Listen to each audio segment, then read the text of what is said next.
Esta es una producción de Comú de León, Congreso Internacional Deporte Municipal León 2016. Comú de León, todos por el deporte.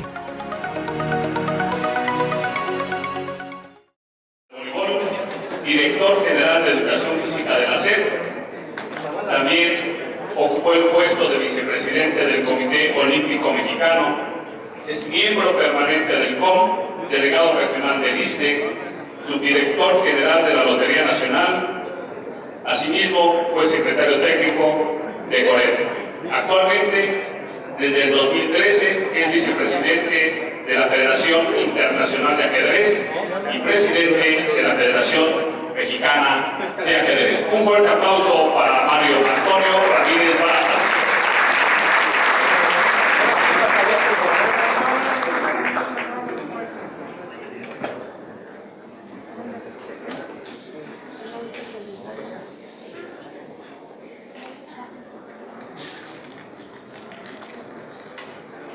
Bueno, pues muy buenas tardes. En primer lugar, quisiera agradecer muy cumplidamente a nuestro querido amigo Toño la invitación a estar con ustedes aquí. Siempre es un privilegio poder compartir ideas en el marco de un congreso y más en la certeza de que quienes vienen aquí pues vienen motivados para aprender o descubrir algo nuevo, algo interesante, para encontrar un camino. Yo les voy a hablar, hoy quiero platicarles, hacer una reflexión sobre lo que significa o que va representando que el hombre siga evolucionando y avanzando en la cuestión de los récords y de cómo vamos a avanzar. Quisiera empezar la plática de Sitius Animus Fortius, que como todos ustedes saben es el lema del Comité Olímpico. Sitius Animus Fortius quiere decir más alto, más rápido, más fuerte, que es el lema tras el cual se esconde de algún modo la filosofía de la competencia, de lo que sucede. Creo que es un punto que los atletas no han cumplido sobradamente. Déjenme empezar con una historia, porque siempre es más interesante, más divertido empezar con una historia.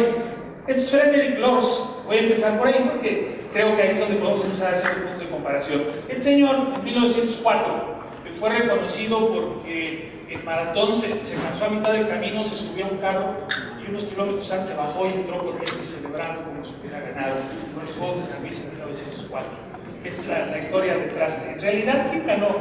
Fue un señor llamado Thomas John Hicks. Este señor ganó en 1904 la maratón de Nueva York. Curioso también, porque muchas cosas son las que han evolucionado.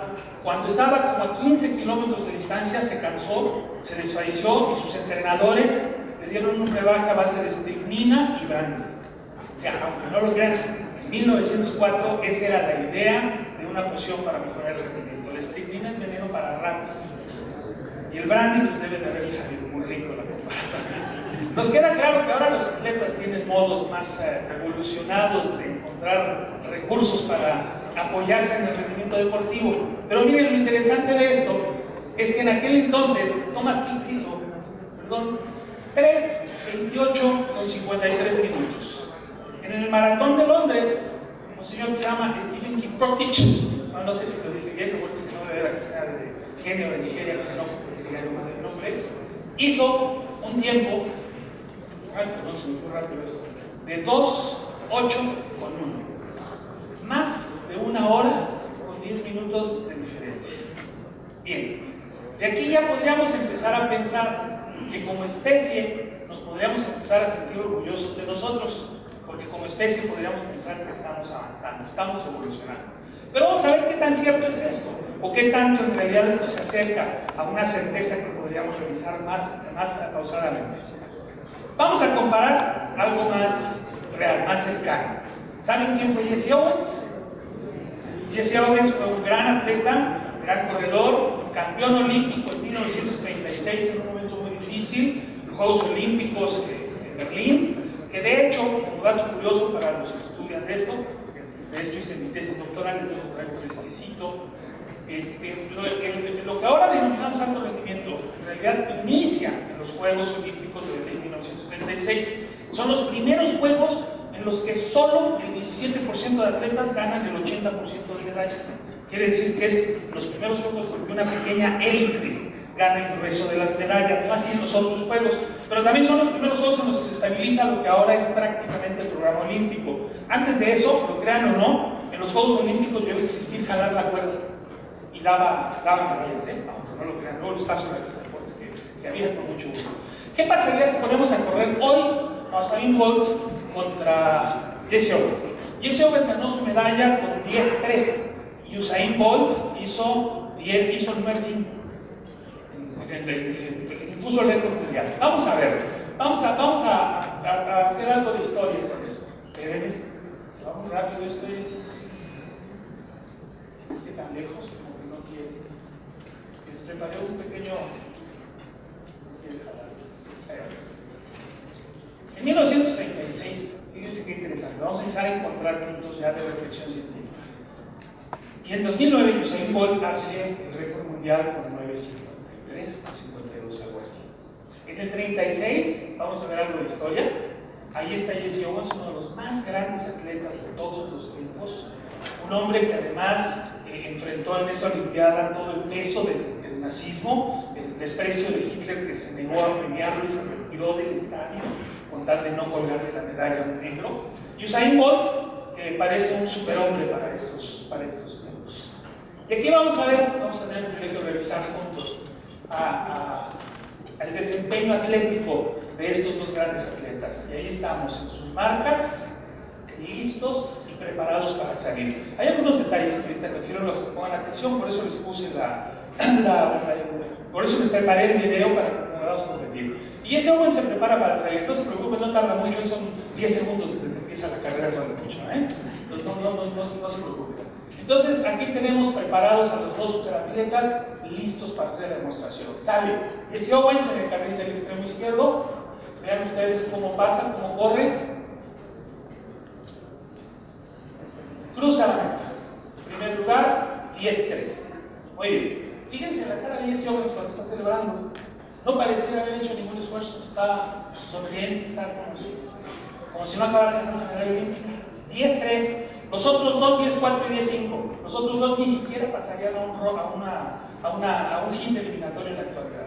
Ahí está Usain Bolt cuando hace el récord mundial con 9.5.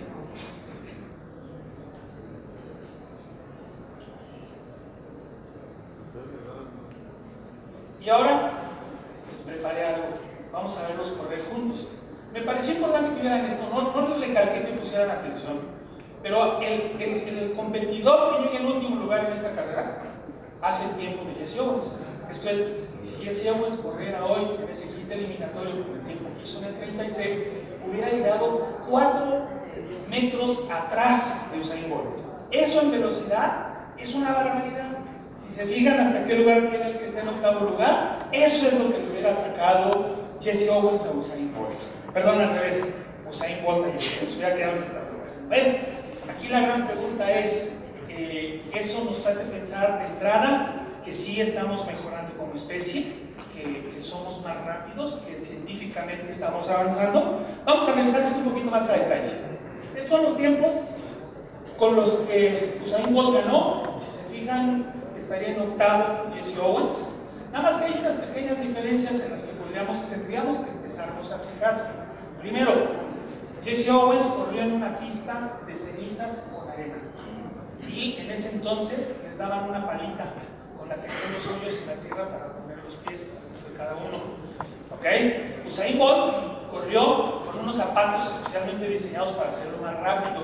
En un tapete, que se tapan en realidad es un tapete, diseñado también para reducir el tiempo y la distancia. Y además de eso, recibió otros métodos de entrenamiento que no existían a disposición de ese entonces. Entonces, ya se empieza a tambalear un poco de considerar si somos mejores nosotros como personas. Lo primero que podríamos hacer es revisar qué hubiera pasado entonces. Y miren, no se los vengo a contar yo de mi ronco pecho. Una investigación de Gravel y Nixdorf revisaron cuánto perdía Jesse Owens por correr en una pista de cenizas y encontraron que perdía un 1.5% de velocidad. Cuando esto lo suman a lo que hizo de tiempo y hacen la compensación, encuentran que solo hubiera llegado una zancada después de Usain Bolt. Si hacemos la compensación, ¿sí me explico? Si en ese entonces Jesse Owens hubiera corrido en las condiciones que corrió Usain Bolt, pues en este entonces, ahora estaría solo una zancada. Fíjense el tamaño tremendo de atleta que le decimos. Ustedes me van a empezar a regresar con las palabras esas. Dijeron que le iban a alzar, pero después me dijeron que era para dar un manazo si se pasaba más. El primer tema es la tecnología. Más que avanzar nosotros, ha avanzado la tecnología antes que el hombre. Déjenme enseñarles otro algo interesante.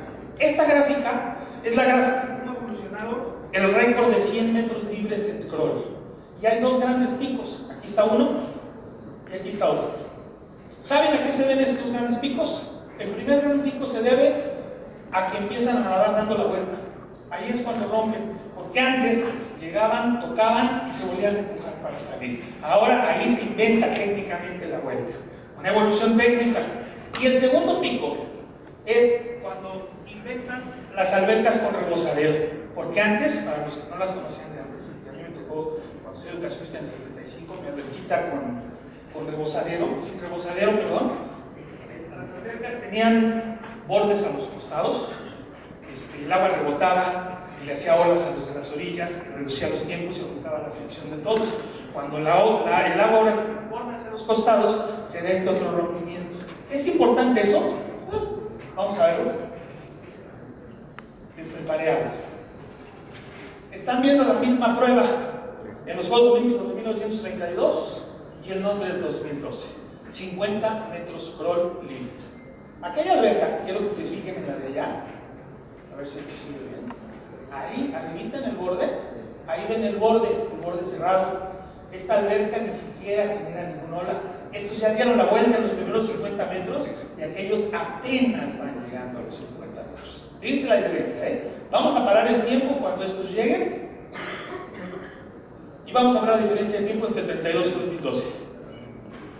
Ahora sí les puedo preguntar científicamente dónde creen que está la diferencia. ¿Somos mejores como especie? Gracias a este resultado podemos enorgullecernos. ¿Necesitamos tener un buen resultado? No. De entrada hay una evolución tecnológica, que es el primer punto. Eddy Merckx en el 72, fíjense esto, fíjense este dato, rompe el récord de la hora y lo fijan en 49 kilómetros con 430 metros. Para 1996, el récord de la hora estaba en 56 kilómetros 375 metros. Nada más que la UCI, o la Unión Ciclista Internacional, aquí está pasando algo raro, y déjenme enseñarles. Esa es la bicicleta que Eddy Merckx usó para romper el récord de la hora. Yo nunca pude tener una de esas, si me acuerdo de esas. Y esta es la bicicleta que usaron para romper el récord de la hora en el 96. La diferencia es tecnología, no hombre. ¿Qué hizo la UCI?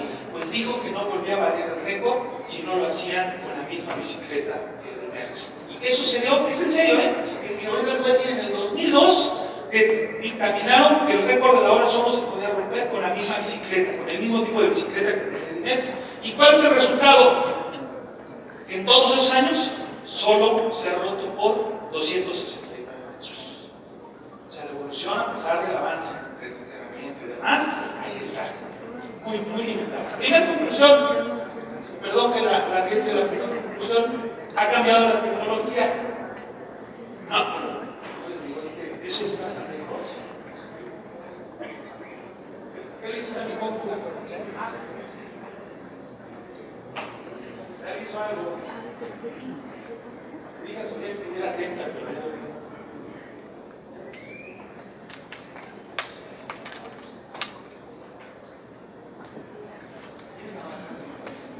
Primera conclusión, ha cambiado la tecnología, pero al parecer los hombres van a cambiar de 60 metros. Al menos no ahora, ¿de acuerdo? Es la primera. Pero déjenme hablarles ahora de otro tema muy interesante que seguramente también se va a tocar en la plática siguiente. Les voy a hablar de dos conceptos que se están usando en el ámbito científico. Lo llaman genetic building, la alberca genética, la reserva genética. Fíjense qué cosa está pasando tan curioso. Vamos a repetir esta alberca genética porque creo que se quede fijo. En particular, los resultados de los Juegos Olímpicos son un referente muy importante. De hecho, todos nos identificamos, todos nos duele que no ganemos una medalla olímpica. Les digo, 7-0 Chile contra México, me va a dar coraje, debemos de reconocer el peso que tiene el deporte en este sentido. Recuerdo un sociólogo francés muy importante que me gusta mucho, que escribe sobre sobre el deporte, decía que el deporte tiene una doble intención, como espectáculo y como mecanismo de comunicación, comunica. Por eso es tan importante para los gobiernos, comunica que estamos bien, que estamos mal. Por ahí les voy a pasar un trabajo que estamos haciendo. De hecho, hay un par de cosas que van a discutir en estos días, los pronósticos que se hacen sobre las medallas, y los pronósticos incluyen el Producto Interno Bruto, la expectativa, incluyen muchos factores, porque entienden que el deporte, el arte, la cultura son reflejo de un país. Y si estamos mal en deportes, estamos mal en lo demás. Al menos es la tesis principal. Bueno, vamos a avanzar. Pues con esto, vamos a decir de la reserva. Fíjense, ha pasado algo muy curioso. Los Juegos Olímpicos y el Internet han creado un producto de consumo en el que por dinero, fama y gloria, ahora se ha ampliado y se ha especializado la selección genética en el deporte. Es lo que les quiero hablar de la alberca genética. Y todos ustedes los podríamos ver como una gran alberca genética, porque hay de todo: chaparritos, gorditos, altos, güeros, hay de todo, ¿de acuerdo? Y lo que sostienen los investigadores es que esto, el factor económico, el factor de colección, el factor de impacto, está acelerando que haya mejor pesca en la alberca genética. ¿Y qué está sucediendo con el deporte? Pues miren, es muy curioso. ¿Se acuerdan del hombre Vitruvio, ese hombre Vitruvio de Leonardo? Y él decía en sus proporciones que ustedes hacen así, lo que tienen de extremo a extremo, esa es su estatura. Es la proporción perfecta del hombre de Vitruvio, al menos de una persona de proporciones normales. Solamente en el deporte, los atletas cada vez son más diferentes entre sí. Yo me acuerdo, cuando yo jugaba vóley en el 75, en el 78, 81, que yo era de los más altos, y era de los más con más potencial por mi estatura. Ahora no me alcanzaría ni para ser acumulador en un equipo de primera fuerza. Sí, yo mido 1,89, los acomodadores bajitos están en 1,92, 1,93, y los atletas cada vez son más distintos. Déjenme enseñarles algo que les va a interesar mucho. No sé lo que se llama Howard Sachs. Luego les paso todas las referencias y con gusto vemos después sobre la presentación a los que les interese, o también bastante disponible en el canal de YouTube, no por hacer comerciales, pero pues, si ya están metidos en eso. Hizo un estudio y le tomó fotos a muchos atletas. Quiero que vean esto. Tenemos atletas de diferentes deportes ahí. En el estudio vale la pena verlo. Si quieren se las mando luego. Pero ahí estamos viendo una corredora, estamos viendo una jugadora de basquetbol, estamos viendo una pesista. Como que es fácil distinguir de qué deportes son, pero lo que quiero que se den cuenta es que la selección genética está influyendo en el resultado del deporte. Sí, el resultado de larga distancia. Maratón, ¿verdad? Se nota. ¿Qué se nota? La proporción entre las piernas y el tronco y lo demás. Déjenme avanzar. Luego les paso las fotos, les paso la colección completa de Sachs. Pero es muy interesante porque ya nos demuestra que el deporte está generando esa presión hacia allá. Inclusive, déjenme ponerles dos ejemplos claros. ¿Conocen a esta mujer? Vera Chablasca, la novia de México. Le digo, veo muchas caras chavas, no sabrán, pero en el 68 todos decíamos que era nuestra novia, porque pusieron la novia de México, en este caso aquí. Vera Chablasca me dio 1,72 y fue la mejor gimnasta del mundo, por lo menos durante 3 Juegos Olímpicos. Ahora la campeona mundial, Victoria Komova, mide 1,65. ¿Por qué se les ocurre que necesitan más bajitas en la gimnasia? Porque tiene mayor margen, mayor aire, cuando se desenvuelven arriba tienen más espacio para caer con menos problemas.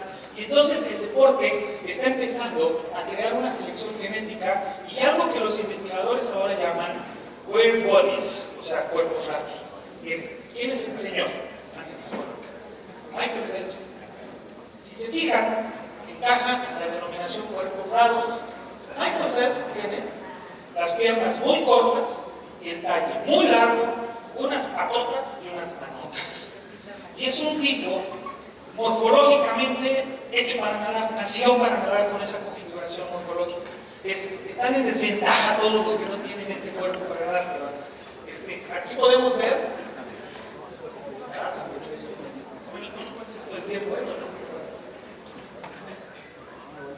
Miren, si vemos el nombre de Vitruvio que les enseñaba, Michael Phelps para su estatura debería solamente de medir 1,93 en su extensión de brazos, y su extensión de brazos tiene 2 o 3 metros. O sea, Debe tener 1,93 en los brazos extendidos para su estatura, tiene 2,3. Pero aquí podemos revisar con más detalle. Vean el tamaño de las piernas, vean el talle que tiene de las rodillas hacia los tobillos y el tamaño del tronco. Es como un bote, es como un barco nadando y con unos remos grandototes, ¿no? Y unas palas grandotas abajo. Cerrando, fíjense, si bien la tecnología, el entrenamiento científico y la buena pesca en la reserva genética están cambiando y seguirán cambiando las marcas y los resultados, hay otro factor que hay que considerar, que es el factor mental. ¿Por qué? Porque también ha cambiado mucho la mentalidad de nuestros atletas, la mentalidad del atleta en estos tiempos. Y es un factor que si no se trabaja, no puede llegar al resultado. Pero no tan solo eso, nosotros ahí sí, como especie en la mentalidad, sí podría yo sostener que estamos avanzando. Déjenme explicarles. Este señor, no sé si lo conocen, pero antes nadie hubiera pensado que era posible correr un ultramaratón. Ahora hay gente que corre ultramaratones de 100 kilómetros y nadie se espanta. Bueno, este señor, que se llama Aspinahal Aldo, también no sé si está bien dicho, pero bueno, así se llama. Este señor corrió un evento que hacen que implica correr la distancia entre Nueva York y San Francisco. Son 4.848 kilómetros. ¿Okay? Lo hizo en 5.649 vueltas en un circuito en Queens, en Nueva York. Y el señor estuvo corriendo 18 horas al día, 40 días, 9 horas, 6 minutos y 21 segundos. Nuestro cerebro está programado para protegernos y busca que no hagamos actividades más allá cuando cree que nos vamos a lastimar. Sin embargo, los límites que tenemos como especie sí están siendo superados en casos como estos de manera clara, de manera contundente. Hay una conspiración para mejorar el rendimiento de los atletas y esta tiene que ver, primero, con cambios en la tecnología de competencia y en la tecnología de ropa. Genes tomados correctamente de la gran alberca, y yo con el debido respeto y una autocrítica como mexicano, creo que es uno de los puntos que más todavía estamos lejísimos de pescar, porque aquí en México hay un gran material genético para obtener resultados deportivos y no sabemos pescarlo. Pongo yo un ejemplo cuando toco este tema. Ana Guevara, nuestra campeona mundial, que no, creo que iba a venir, no sé si iba a venir o no iba a venir, pero Ana Guevara, nuestra campeona mundial, ¿se imaginan si tuviéramos los registros que Ana tenía a los 12 años de edad, cuando todavía no corría, cuando andaba jugando básquet? Y que tuviéramos la historia de cómo estaba de fuerza, de velocidad, de resistencia, y pudiéramos buscar niñas con esos indicadores a esa edad, estaríamos pescando en la alberca genética. ¿Sí me explicó? Estaríamos haciendo lo correcto para obtener resultados. Nuestros atletas siguen teniendo el cuerpo promedio. Digo, exceptuando algunos de básquet, algunos de vóley, y algunos de otro deporte, seguimos con la incapacidad de pescar. Con los cambios en mentalidad y la democratización del deporte, en el sentido de que ahora hay información accesible a todos. Ahora podemos acceder a un entrenamiento más científico. Inclusive jóvenes universitarios tienen más información para prepararse ellos solos, un entrenamiento mejor que el que llevaba Jesse Owens o el que llevaba el ganador del maratón de 1904. Muchos de ustedes han de hacer mucho menos tiempo de que hizo él en aquel año. La propagación de nuevos cuerpos. ¿Tienen conciencia de esto? Déjenme ponerles un último ejemplo. ¿Saben cuál es la estatura promedio en Estados Unidos? 1,80 promedio. ¿Okay? ¿Saben cuánta gente mide más de 2,5? Ni el 0.05% mide más de 2,5. Si ustedes andan en la calle de Estados Unidos caminando, es poco menos que imposible y probable que se topen con un tipo de más de 2 metros. Pero si van a un juego de la NBA, 1 de cada 6 americanos que mide más de 2,5, ahí está jugando. Y se mete la NBA, y no tan solo entre los jugadores, entre los espectadores, van a ver una vergonzota arriba de 1,90 de 2 metros. Entonces, es un ejemplo de excelencia, de una pesca genética perfeccionada hasta las últimas consecuencias. Eso es lo que es. Mucha imaginación, para cerrar, y parafraseando a David Epstein, que es quien está trabajando muy fuerte en las investigaciones, se los recomiendo, no ha llegado a México en español, pero hay un libro de ella que se llama Genes y Deporte, que está muy bueno, se los recomiendo mucho. Creo que nuestros atletas se están volviendo ahora más fuertes, más rápidos y más audaces, y que la clave está en la pesca correcta, en la alberca genética y lo demás. vendrá por añadidura. Muchas gracias.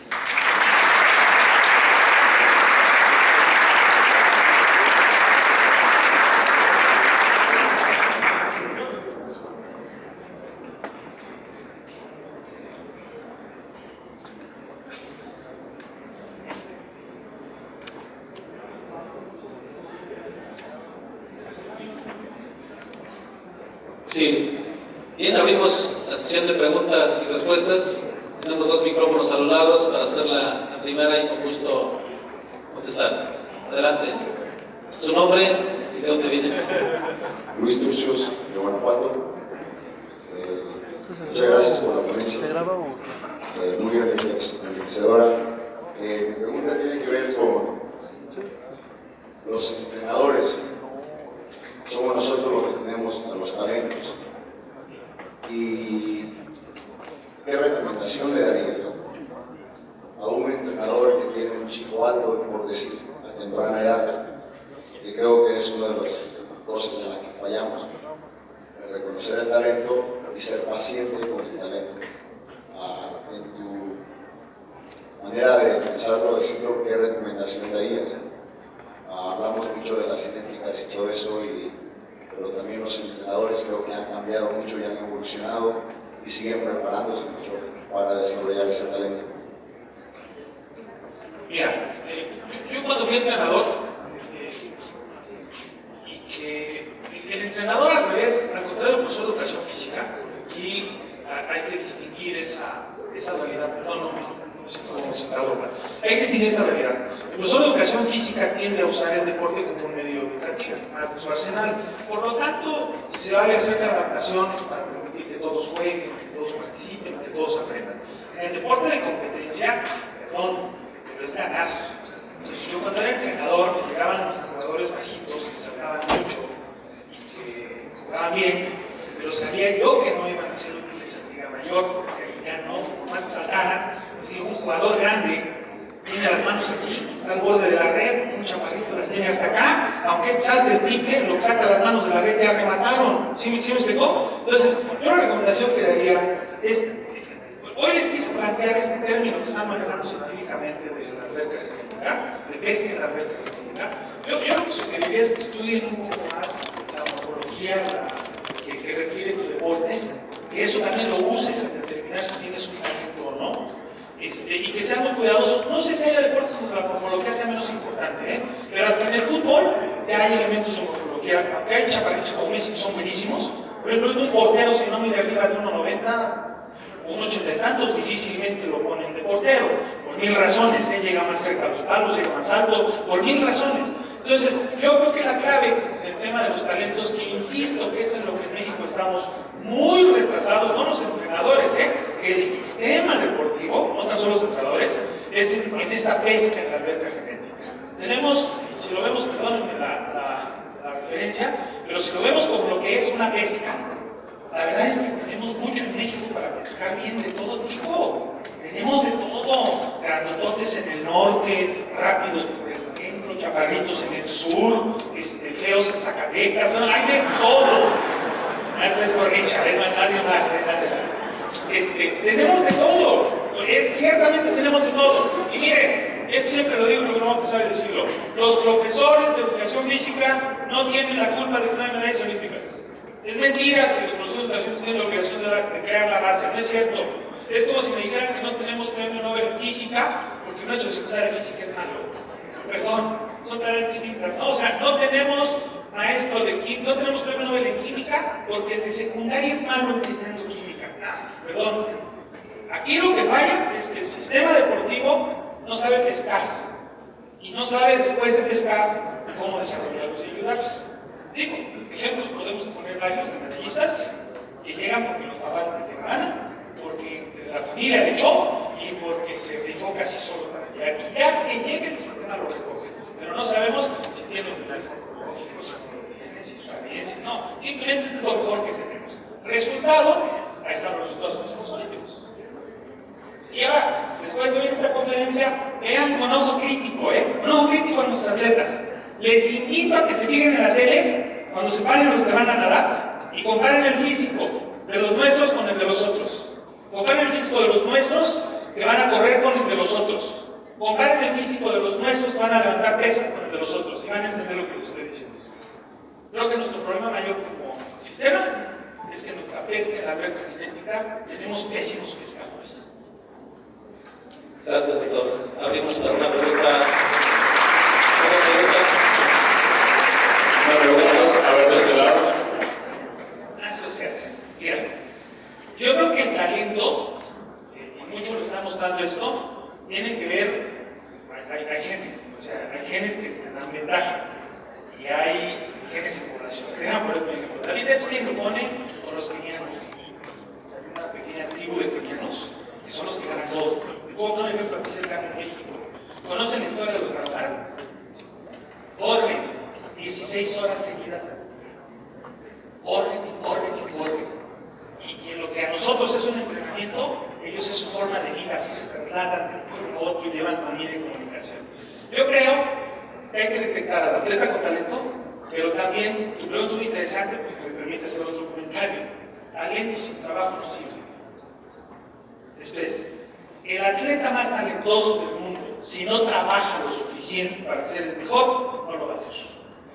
Es más, te podría poner algunos ejemplos de atletas con un poquito menos de talento que tienen éxito gracias a que trabajan más que el que tiene más talento.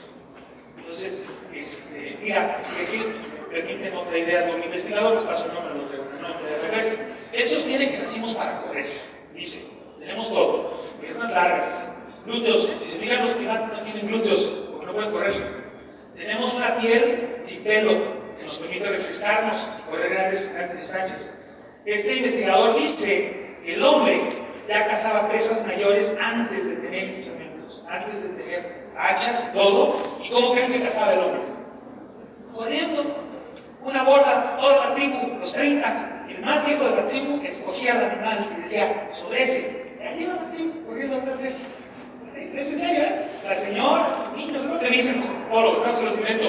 Sí, porque si no, imagínense, cuando lo cansaban y lo mataban, ni modo que regresaran corriendo a llevar todo. Entonces la tribu completa tenía que ir detrás del alimento. Entonces, él sostiene que está en nuestra genética correr, que sí tenemos un gen que nos empuja a hacer la actividad física como un medio de sobrevivencia y que no lo aprovechamos, o que estamos haciendo con la vida sedentaria todo lo posible por desactivarlo. Pero de veras, imagínense a la tribu completa corriendo, ¿no? La señora con su niño cargando, al adolescente esperado para aprender, y los viejos de la tribu enseñando cómo matarlo después de que lo vienen correteando 4 o 5 días, ¿no? Igual que como nos traen los policías a la